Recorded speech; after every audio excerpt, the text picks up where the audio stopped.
کنسرتی حربی نوبیا انا خولا جون محمد صلاح‌الدین بچه شما باشد بله پسرم برید من در نام بچه شما دعوتنامه حربی آوردم یک بار خونده بگید انا اینجا خولا جون یک امضا بزنید شد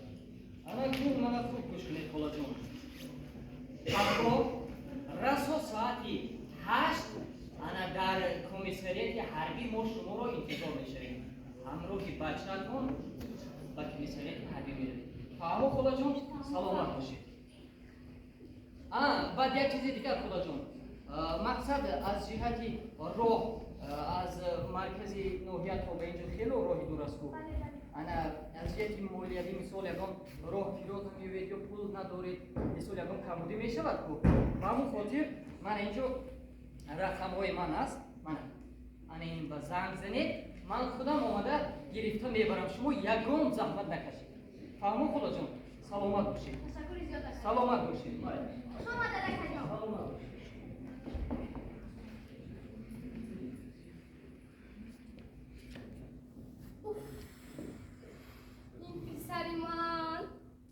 این پسر من یک پسر ناقابل برآمد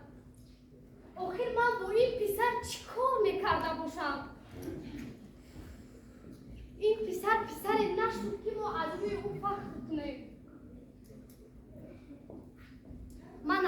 من الکی ساعت 2 شب شده است این پسر درکش نیست او در کجا میگردد آخه با کیها میگردد معلوم نیست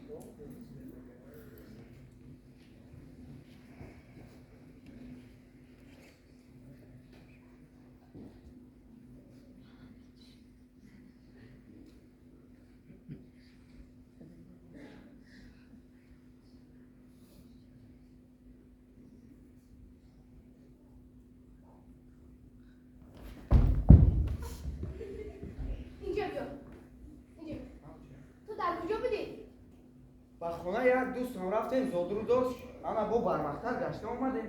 او بچم تو میدونی ساعت 2 شب شده است کجاش برمختر؟ او مایل است اقوان رفتید باز برمختر گشته بیاید چو میکند؟ انا اومدم کو او بچم تو آمدی ولی من توقعت را نصیحت کرده من توقع از پشتی تو من فقط درد و عذاب کشم او بچم تو پسری کلان شده ای او کو مکتب رو به کلان نگرفتی دانشگاه رو به کلان نگرفتی کار رو به کلان نگرفتی او اقلا در همین حیات بر راه راست کرد او کو تو فقط زن و فرزنددار میشوی فکر نمیکنی که آنها رو کی میخوراند کی میپوشاند اوکی گوش کنید زنی من فرزند من زندگی من حیات شخصی من دخالت نکنید من خدمت دانم رای زندگی کاردار نشوید از زندگی من های من گوش کن باید دختر تو میگیری کو کلینی من میشود باز من کاردار نشوم ها کاردار نشوید عصبان ویران است بیا بس کنید چی تو طرفی من داد میزنی یعنی من به همین روز پسر کلان کردم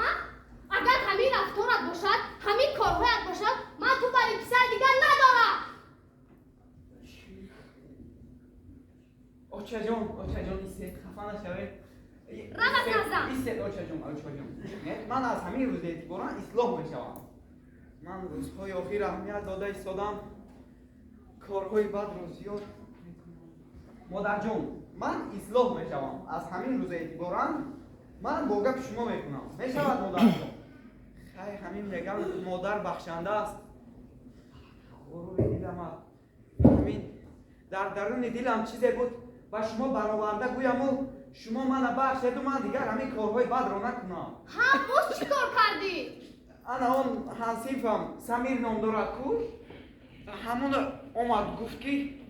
بیا یک جا کار است میرویم کار میکنیم و پول به دست میاریم منم از کجا میدونم خسته رفتم که وای کار دوستی بوده است چی؟ دوستی؟ آچه آرام شوید دوام شوید بعد پولها رو گرفته با مرکزی دلخوشی رفتیم من تو باره پیسر آقای من گفتم که اسلام میشوم من درون دلم با شما خواهی کردم شما من بخشید من اصلاح شم از گپ شما بیرون نبرم انیق ها انیق انیق از گفتم بیرون نمیبره نمیبرویم خیلی منه گپ بین خودمو در همین قدر سال تو باری هم به خونه 2 نان در آورده ای نه آیا باری به من 1 سوم داده ای که مادر جان همین رو برای خونه خرج کنه اینش نه انا من از اینجا خلاصه برآوردم امروز برنامه تو از کنسرت حربی دولتنامه حربی اومده بود و من فکر کرده برآمدم و تو رو به خدمت حربی رها کنم چی گفتی پسر جان راضی هستی اوچه جون پدرم در روسیه شما در اینجا تنها من چی خدمت میروم نه بچه جون تو فکری منو نکن یکمش که شکر دولت بود و دیگر این که مژدگانی پدر از مسکو برمیگشت از راستی بله خب چی فکر کردی این طور باشد من به خدمت مادر وطن تیار میروم به خدمت مادر وطن انا شد بچه اوچش انا اکنون حاضر ما رفته استراحت میکنیم پگاه ما با کمک کمیسریت زنگ میزنم و او آمده تو رو میبرم راضی هستی یعنی؟ من راضیم انا شد بچه اوچش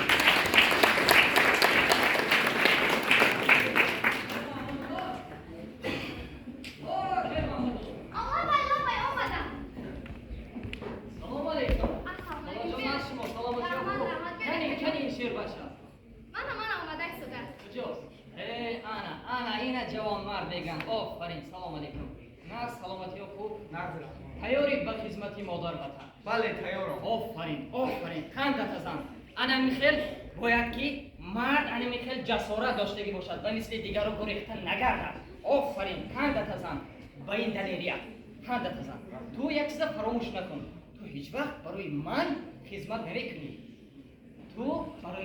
نمیکنی اگر برای من باشد شکر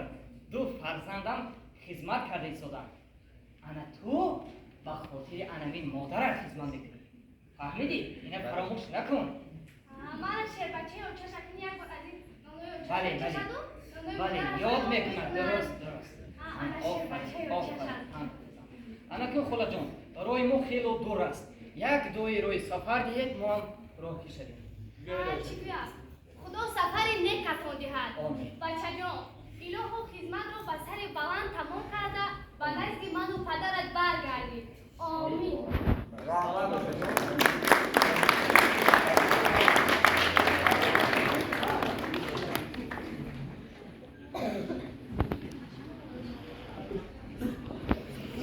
پدر و مادران عزیز شما